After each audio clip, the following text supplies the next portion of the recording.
दोस्तों आज हम 2024 में आई एक ऐसी मूवी को एक्सप्लेन करने वाले हैं जिसमें भरपूर एक्शन भी है और एडवेंचर भी। ये मूवी जानवरों का शिकार करने वाले शिकारियों की है जिन्हें सबक सिखाने के लिए आता है। हमारा मेन हीरो, क्या शिकार का ये खेल हमारा हीरो खत्म कर पाएगा या नहीं? आइए बिना टाइम वेस्ट किए मूवी को शुरू करते हैं। दोस्तों कहानी की शुरुआत होती है रशिया की एक प्रिजन वैन को दिखाते हुए। इस वैन को फ्यूल भरवाने के लिए एक गैस स्टेशन पर रोका जाता है और इसी बीच कुछ कैदियों को वॉशरूम जाने के लिए भी इजाजत दी जाती है। लेकिन अफसर चेक करते हैं तो इन्हें एक कैदी कम दिखाई देता है। जल्दी ही तलाश करने पर वॉशरूम के बैक साइड पर इन्हें वो कैदी मिल जाता है और यही होता है हमारा मेन कैरेक्टर जिसका नाम था क्रेवन। इसके बाद सभी कैदियों को जेल में ले जाकर उनके सेल्स में भेज दिया जाता है। अगले दिन क्रेवन जब एक्सरसाइज कर रहा होता है तो कैदी उसे परेशान करने लगते हैं और क्रेवन भी अपना दमदार रूप दिखाकर इन्हें अच्छे से सबक सिखाता है। मारपीट की वजह से क्रेवन को यहाँ के टेरिटरी मैनेजर के सामने पेश किया जाता है जिसका नाम था साइमन। साइमन क्रेवन से कहता है कि ये जेल तुझे जरूर सुधार देगी, लेकिन तभी क्रेवन को जमीन पर शेर का कटा सर दिखाई देता है जिसे मारकर इसकी स्किन से कालीन बना दिया गया था। ये देख क्रेवन गुस्से में साइमन से कहता है, इस तरह बेजुबान जानवरों का शिकार करना तुझे शोभा नहीं देता, कहीं कोई शिकारी तुझ पर हमला ना कर दे। ये सुन साइमन भी गुस्से से भर जाता है। इससे पहले कि साइमन कुछ कर पाता, क्रेवन शेर के दांत से ही इस पर हमला कर इसे मार डालता है और फिर बड्डी ही फुर्ती से ऑफिसर्स से बचते बचाते छत पर पहुंच जाता है। न तो क्रेवन को कोई गोली घायल करती है और न ही जवान इसे रोक पाता है। बहुत ही स्पीड से क्रेवन जेल की दीवार को पार कर यहाँ से भाग निकलता है और इसका एक दोस्त इसकी हेल्प के लिए यहाँ हवाई जहाज ले आता है और क्रेवन पुलिस की कैद से आजाद हो जाता है। यहाँ एक बड़ा खुलासा होता है कि क्रेवन जेल में एक कैदी का रूप लेकर पहुंचा था और साइमन को मारने के बाद इसका मकसद पूरा हो गया। इसके बाद कहानी पास्ट में दिखाई जाती है। 12 साल पहले हम क्रेवन और उसके छोटे भाई डिमिट्री को देखते हैं। इनके फादर निकोलाई इन्हें स्कूल से लेने के लिए आते हैं और लंदन से इन्हें सीधा न्यूयॉर्क ले जाने लगते हैं। रास्ते में निकोलाई अपने बच्चों को बताता है कि उनकी मदर अब इस दुनिया में नहीं रही हैं। दरअसल काफी समय से क्रेवन की मेंटल हेल्थ अनस्टेबल हो गई थी और फिर इनकी डेथ हो गई। इस पर क्रेवन कहता है कि अगर आप अपने बिजनेस से ज्यादा फैमिली पर ध्यान देते तो ये सब नहीं होता। ये सुन निकोलाई कहता है कि मौत को कोई नहीं रोक सकता। यहाँ हमें पता चलता है कि निकोलाई एक बहुत कामयाब शिकारी है और आज ये अपने बच्चों को भी शिकार पर ले जा रहा है। इसके बाद कहानी शिफ्ट होती है कलिप्सो नाम की लड़की पर जिसकी नानी एक टैरो कार्ड रीडर थी और कलिप्सो भी इन्हीं की तरह बनना चाहती थी। यहाँ कलिप्सो की नानी कलिप्सो को एक पुराना नुस्खा देती है जो पीढ़ी दर पीढ़ी आगे दिया जा रहा था। इससे कितना भी गहरा जख्म भरा जा सकता था और इस नुस्खे में इंसान की जान बचाने तक की पावर थी। इधर हम निकोलाई को देखते हैं जो एक जार शेर का शिकार करने के लिए अपने बच्चों को लाया था, लेकिन शेर न दिखने की वजह से ये एक हिरण को मार देता है। रात को ये लोग यहीं टेंट लगाते हैं और डिमिट्री क्रेवन को मिमिक्री करके दिखाता है। डिमिट्री के पास ये पावर थी कि वो किसी की भी आवाज निकाल सकता था। अगले दिन निकोलाई के पास अलेक्सी नाम का एक शिकारी आता है और कहता है कि मैं आपको काफी समय से जानता हूँ और आपके साथ पार्टनरशिप करना चाहता हूँ, लेकिन निकोलाई इसकी काफी इंसल्ट करता है और पार्टनरशिप करने से इनकार कर देता है। ये सब सुन एलेक्सी भी गुस्से में यहाँ से चला जाता है। इधर क्रेवन और ड्रिमिटी शिकार की खोज में काफी दूर आ जाते हैं और कुछ ही देर में इनके सामने एक ताकतवर खतरनाक जार शेर आकर खड़ा हो जाता है। क्रेवन डिमिट्री की जान बचाने के लिए खुद आगे आकर इसको शूट करने ही वाला होता है कि तभी ये शेर क्रेवन पर अटैक कर देता है और इसका कंधा बहुत ज्यादा जख्मी कर देता है। क्रेवन और डिमिट्री की आवाज सुनकर निकोलाई भी अपने साथियों के साथ यहाँ आ जाता है और क्रेवन को बचाने के लिए शेर पर 2-3 शूट करता है, लेकिन इस पर कोई असर नहीं होता और फिर ये शेर क्रेवन की बॉडी को घसीटता हुआ यहाँ से दूर ले जाता है। यहीं पर कलिप्सो भी अपने पेरेंट्स के साथ जानवरों को देखने उनका शिकार करने आई हुई थी। जब ये क्रेवन को जख्मी हालत में देखती है तो तुरंत उसके पास पहुंच जाती है और इसको ठीक करने के लिए वो खास नुस्खा जो इसकी नानी ने दिया था वो इसे पिला देती है। यहाँ खुलासा होता है कि जाते वक्त शेर के खून की एक बूंद क्रेवन के शरीर में पहुंच चुकी है और इधर ये नुस्खा भी अपना काम करता है और इन दोनों से क्रेवन को शेर जैसी ताकत और फुर्ती मिल जाती है। इसके बाद क्रेवन को हॉस्पिटल में ले जाया जाता है जहां इसकी कंडीशन देख डॉक्टर को लगने लगता है कि ये अब नहीं बचेगा, लेकिन कुछ ही देर में क्रेवन को होश आ जाता है और ये बहुत ही जल्द रिकवर होने लगता है। निकोलाई क्रेवन को लेकर अपने घर आ जाता है और यहाँ हमें दीवार पर उसी शेर का सर लगा दिखाते हैं जिसने क्रेवन को नुकसान पहुंचाया था। निकोलाई कहता है कि तुम्हें पढ़ाई छोड़कर मेरे शिकार को हैंडल करना चाहिए क्योंकि तुम्हें ही इसे संभालना है। लेकिन क्रेवन को जानवरों को मारना पसंद नहीं था, इसलिए ये घर छोड़ डरने का फैसला करता है। क्रेवन जब रात के सन्नाटे में अपना सामान लेकर घर से जा रहा होता है तो दिमित्री इसके सामने आ खड़ा होता है और कहता है कि अगर तुम भी मुझे छोड़कर चले गए तो मैं पूरी तरह से अकेला रह जाऊंगा। मॉम भी हमसे दूर हो गई है, फादर मुझे ना प्यार करते हैं और ना ही मेरी इज्जत करते हैं, तुम ही मेरे सबसे करीब हो। ये सब सुनने के बाद भी क्रेवन अपना फैसला नहीं बदलता और डिमिट्री को समझाते हुए कहता है कि अगर मैं यहाँ से नहीं गया तो फादर मुझे शिकारी बना देंगे। ये कहकर क्रेवन यहाँ से चला जाता है और पानी के जहाज पर सवार होकर रूस की तरफ निकल जाता है। बीच रास्ते में क्रेवन के सामने कई सारे बाइसन बैल आ जाते हैं जो तेजी से इसकी तरफ भाग रहे थे, लेकिन एक बैल क्रेवन को प्रोटेक्ट करने के लिए इसके सामने दीवार बनकर खड़ा हो जाता है। क्योंकि इस बाइसन को क्रेवन की आंखों में एक राजा दिख रहा था, इसलिए ये क्रेवन की मदद करता है और क्रेवन यहाँ से सही सलामत बचकर अपने उसी घर में आता है जहाँ इसकी मॉम अपने दोनों बच्चों के साथ एंजॉय करने के लिए आती थी। क्रेवन ने अपनी मॉम और डिमिट्री के साथ यहाँ काफी अच्छा वक्त गुजारा था, इसलिए अब ये यहीं रहने का फैसला करता है। रात को जब क्रेवन को भूख लगती है तो ये शिकार करने निकल पड़ता है और यहाँ हमें क्रेवन की असल ताकत दिखाई जाती है। क्रेवन बिल्कुल शेर की तरह ही बिहेव कर रहा था, भागना, दौड़ना, फुर्ती, हर चीज किसी शेर जैसी थी और ये सब शेर के खून और उस नुस्खे की वजह से हुआ था। इसी बीच क्रेवन को गोली चलने की आवाज सुनाई देती है। क्रेवन जल्दी से पेट डांच पर चढ़कर देखता है कि कुछ शिकारी बाइसन्स को बेरहमी से शूट कर रहे हैं। ये देख क्रेवन जल्दी से बाइसन्स को बचाने के लिए वहां पहुंचता है, लेकिन तब तक उन शिकारियों ने काफी सारे बाइसन्स को मार दिया था और इनके सींग भी काट दिए गए थे। क्रेवन इन दो शिकारियों को यहाँ से जाने के लिए कहता है, जिस पर ये जाने की बजाय हंसने लगते हैं और फिर क्रेवन इन दोनों को मार देता है और फिर कहानी शिफ्ट होती है प्रेजेंट में, जहां क्रेवन फिर से इसी जंगल वाले घर में वापस आ गया है। यहाँ रहते हुए क्रेवन को करीब 12 साल गुजर गए थे। जंगल और जंगली जानवर ही अब इसका परिवार बन चुके थे, लेकिन तभी इसे किसी शिकारी की आवाज सुनाई देती है और फिर से निकल पड़ता है जानवरों को प्रोटेक्ट करने के लिए। क्रेवन देखता है कि कुछ शिकारी बाइसन्स के सींगों को काट कर ले जा रहे थे। क्रेवन इन्हें रोकने की कोशिश करता है, लेकिन ये लोग गाड़ी को स्टार्ट कर आगे ले जाते हैं।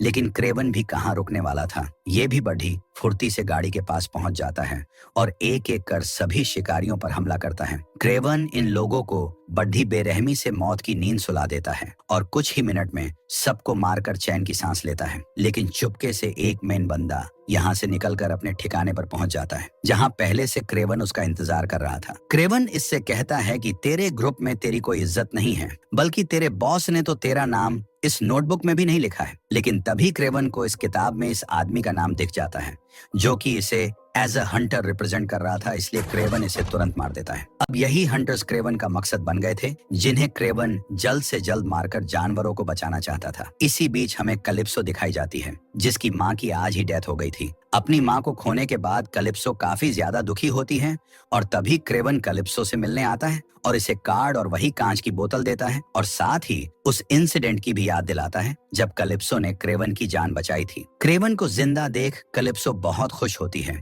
और यहीं कलिप्सो को ये भी पता चल जाता है कि क्रेवन के पास जंगली शिकारियों की एक पूरी लिस्ट बनकर तैयार है।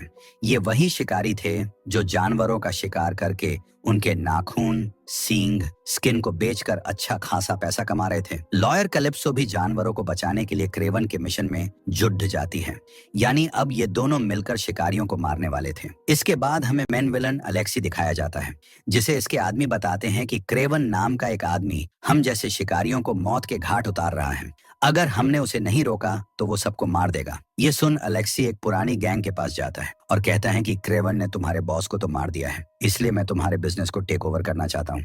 हालांकि अलेक्सी की ये बात कुछ लोगों को पसंद नहीं आती, जबकि कुछ लोग अलेक्सी के पार्टनर बनने के लिए राजी हो जाते हैं। जो लोग ना बोलते हैं उन्हें मारने के लिए अलेक्सी अपने असली रूप में आ जाता है। दरअसल अलेक्सी के शरीर में कुछ बायोकेमिकल ट्यूब्स लगी थी, जिनसे ये अपने इंसानी शरीर में रहता है, लेकिन ट्यूब्स निकलते ही ये एक राइनो में कन्वर्ट हो जाता है। इसका ये खूंखार रूप देखकर सभी डर जाते हैं और इसकी डील एक्सेप्ट कर लेते हैं। इसके बाद हम डिमिट्री को देखते हैं, जिसके बर्थडे के लिए पार्टी रखी गई थी और डिमिट्री गाना भी गाता है। लेकिन तभी कुछ गुंडे यहाँ पर अटैक कर देते हैं और डिमिट्री इनका सामना करने की बजाय एक टेबल के नीचे छुप जाता है। ये देख निकोलाई डिमिट्री पर काफी गुस्सा होता है। निकोलाई कहता है कि तुम अपनी हिफाजत नहीं कर सकते तो मेरी भला क्या ही कर पाओगे। इस बार भी डिमिट्री निकोलाई की नजरों में गिर जाता है। वहीं दूसरी तरफ हम रूसी जेल को देखते हैं जहां क्रेवन ने साइमन को मारा था। यहीं एक और गुंडा आ जाता है जिसके पास हिप्नोटाइज करने की शक्ति थी। इस पावर से ये किसी को भी रोककर उसे मारने की ताकत रखता था। इसका असल मकसद था क्रेवन को मारना। इधर क्रेवन जंगल से न्यूयॉर्क अपने भाई डिमिट्री को बर्थडे विश करने के लिए आता है। डिमिट्री क्रेवन को देखकर बहुत खुश होता है और दोनों भाई बहुत सारी बातें करते हैं और फिर निकोलाई भी यहाँ आ जाता है और क्रेवन से कहता है कि मेरा बिजनेस बहुत बढ़ा है, इसे तुम्हें ही संभालना है, इसलिए तुम मेरे साथ मेरे बिजनेस में शामिल हो जाओ। लेकिन क्रेवन मना कर देता है। इसके बाद तीनों मिलकर खूब पार्टी वगैरह करते हैं और खूब एंजॉय करते हैं। डिमिट्री कुछ ज्यादा ही पी लेता है, इसलिए क्रेवन इसे इसके रूम में छोड़े बेचने के लिए जाता है। लेकिन अगली सुबह जब डिमिट्री से मिलने आता है तो पता चलता है कि कुछ गुंडों ने डिमिट्री को उठा लिया है। क्रेवन फौरन उस गाड़ी का पीछा करता है और यहाँ हमें क्रेवन की असली पावर देखने को मिलती है। क्रेवन किसी शेर की तरह तेज रफ्तार से अपने शिकार के पीछे भागता है। पूरे न्यूयॉर्क शहर की ऊंची ऊंची बिल्डिंग्स पर जंप लगाता है और बस गाड़ी तक पहुंचने ही वाला होता है कि इतने में ये लोग हेलीकॉप्टर से यहाँ से निकल जाते हैं। इसके बाद क्रेवन कैलिप्सो से मदद मांगने जाता है और बताता है कि डिमिट्री को अगवा करने वाला शख्स टर्किश सिगरेट पी रहा था, यानी वो तुर्किश था। ये सब सुन कैलिप्सो भी इसकी मदद करने के लिए राजी हो जाती है। क्रेवन अपने भाई को बचाने के लिए अपने डैड निकोलाई के पास जाता है और बताता है कि डिमिट्री को छोड़ने की कीमत 20 मिलियन बताई गई है, इसलिए आप मुझे इतने पैसे दे दीजिए। लेकिन निकोलाई पैसे देने से मना करता है क्योंकि निकोलाई का मानना था कि अगर उसने पैसे दे दिए तो वो दुश्मन की नजर में कमजोर बन जाएगा, जो वो नहीं चाहता था। हालांकि किडनैपर्स ने निकोलाई को डराने के लिए डिमिट्री की उंगली काटकर भी भेजी थी, लेकिन फिर भी ये पैसे नहीं देता। क्रेवन गुस्से में यहाँ से चला जाता है और कैलिप्सो के साथ मिलकर एक ऐसे शख्स के पास जाता है जो उस टर्किश आदमी की लोकेशन जानता था। बिना देर किए क्रेवन वहां पहुंच जाता है और एक एक कर कई आदमियों को मार देता है और खूब लड़ाई करने के बाद आखिर में इसके हाथ वो टर्किश बंदा लग ही जाता है, जिससे क्रेवन पूछता है कि मेरा भाई कहाँ है। ये आदमी बताता है कि डिमिट्री अलेक्सी के पास है, अगर तुमने उसे जल्दी नहीं बचाया तो अलेक्सी उसे मार देगा। इसके बाद हम अलेक्सी को देखते हैं जो डिमिट्री से बड़ी ही नरमी से पेश आता है और कहता है कि मैं जानता हूँ तुम्हारे फादर तुम्हारी इज्जत नहीं करते, वैसे भी मैं तुम्हारे फादर और भाई को मारने वाला है। इससे अच्छा है कि तुम मेरे साथ हाथ मिला लो, मैं तुम्हें एक ऐसी ताकत दूंगा जिसकी तुम्हें शुरू से तमन्ना रही है। पावर का नाम सुनकर डिमिट्री शांत हो जाता है। वहीं दूसरी तरफ हम क्रेवन को देखते हैं जो मेन विलन अलेक्सी को मारने के लिए पूरी तैयारी करता है। कैलिप्सो भी इसी के साथ इसके घर में होती है और एक बटन प्रेस करते ही उसके सामने काफी अजीब और खतरनाक हथियार आ जाते हैं जिन्हें क्रेवन ने बनाया था। कैलिप्सो इन्हें देखकर बहुत हैरान होती हैं और फिर एक धनुष बार को देखकर कहती हैं कि इसे तो मैं भी बड़ी आसानी से चला सकती हूँ। ये सुन क्रेवन कैलिप्सो की बात पर हंसने लगता है और मजाक में कहता है कि जब जंग हो तो तुम साइड में ही रहना, क्योंकि उनका मुकाबला करना तुम्हारे बस की बात नहीं है। इधर डिमिट्री अलेक्सी के पूछने पर क्रेवन की सीक्रेट लोकेशन को बता देता है,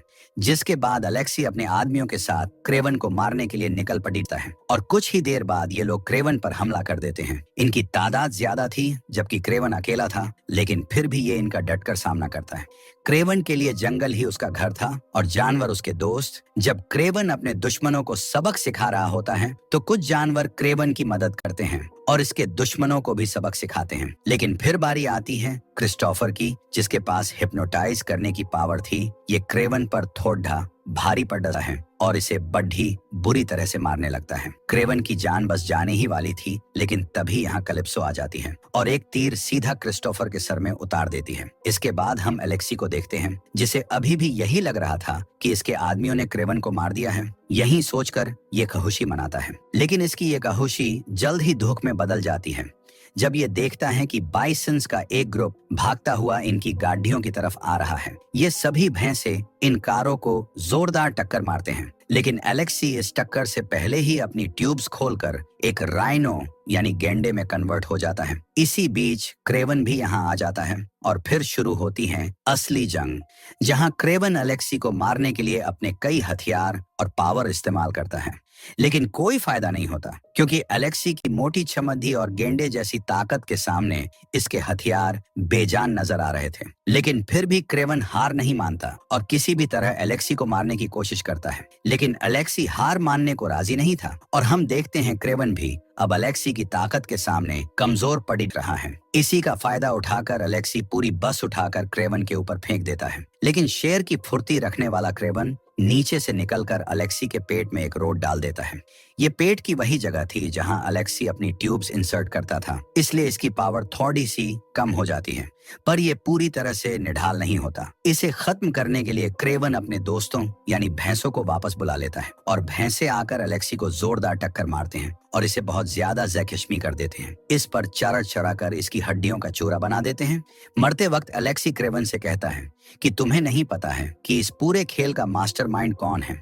और फिर हम यहाँ डिमिट्री को देखते हैं जो हाथ में गन पकड़े हुए था। डिमिट्री अलेक्सी को शूट करने का फैसला करता है, लेकिन क्रेवन इसे रोक देता है क्योंकि क्रेवन को लग रहा था कि अलेक्सी कुछ देर में अपनी सांसें खो देगा। उसकी हालत बहुत नाजुक थी। इसके बाद क्रेवन अपने आखिरी शिकारी के पास पहुंचता है, जो कि कोई और नहीं बल्कि इसके फादर निकोलाई ही थे। क्रेवन निकोलाई से कहता है कि मैंने सभी बड़े शिकारियों को उनकी सजा दे दी, बस अब आप ही बचे हैं। मैं चाहता तो कब का आपको मार देता, लेकिन फादर होने के नाते मैंने आपको नहीं मारा। निकोलाई कहता है कि मैं मरते दम तक शिकार नहीं छोड़ूंगा, तुम मुझे मार सकते हो। क्रेवन अपने फादर को अपने हाथों नहीं मारना चाहता था, इसलिए ये एक भालू को छोड़ देता है जो निकोलाई को बद्धी बेरहमी से मार देता है। इसके बाद कहानी 1 साल आगे की दिखाई जाती है, जहां अब सब कुछ ठीक हो गया था। शिकारियों का खेल खत्म हो गया था, जंगल के सभी जानवर सेफ थे और फिर हम डिमिट्री की बर्थडे पार्टी देखते हैं जहां क्रेवन भी इससे मिलने आया है। और बातों के दौरान डिमिट्री कहता है कि हमारे फादर ने जो काम शुरू किया था अब मैं उसे आगे लेकर जाऊंगा। ये सुन क्रेवन काफी शॉक्ड होता है और इसे शिकार जैसे गंदे खेल में इन्वॉल्व ना होने की सलाह देता है, लेकिन डिमिट्री क्रेवन का रूप लेकर उससे कहता है मेरे रास्ते में मत आना। दरअसल ये रूप बदलने की पावर अलेक्सी ने इसे दी थी, जो खुद हमेशा पावर के पीछे लगा रहता है, और इसी पावर की वजह से उसने खुद को भी एक गेंडे का लुक दे दिया था। डिमिट्री के पास आवाज बदलने की तो कला थी ही, अब अलेक्सी की मदद से इसे किसी का भी रूप लेने की भी पावर मिल चुकी थी। डिमिट्री अब अपने फादर का बिजनेस संभालने का फैसला करता है, यानी क्रेवन का एक नया दुश्मन और एक नया शिकारी आ चुका था। निकोलाई ने क्रेवन के लिए एक जैकेट और एक लेटर छोड़ा था, जिसमें ये क्रेवन को मैसेज देता है कि शिकारी कभी शिकार करना नहीं भूलता। तुम जानते हो तुम्हें किसका शिकार करना है। यानी नेक्स्ट शिकारी था डिमिट्री, जिसे मारने के लिए क्रेवन तैयार था। और इसी के साथ ये मूवी खत्म हो जाती है।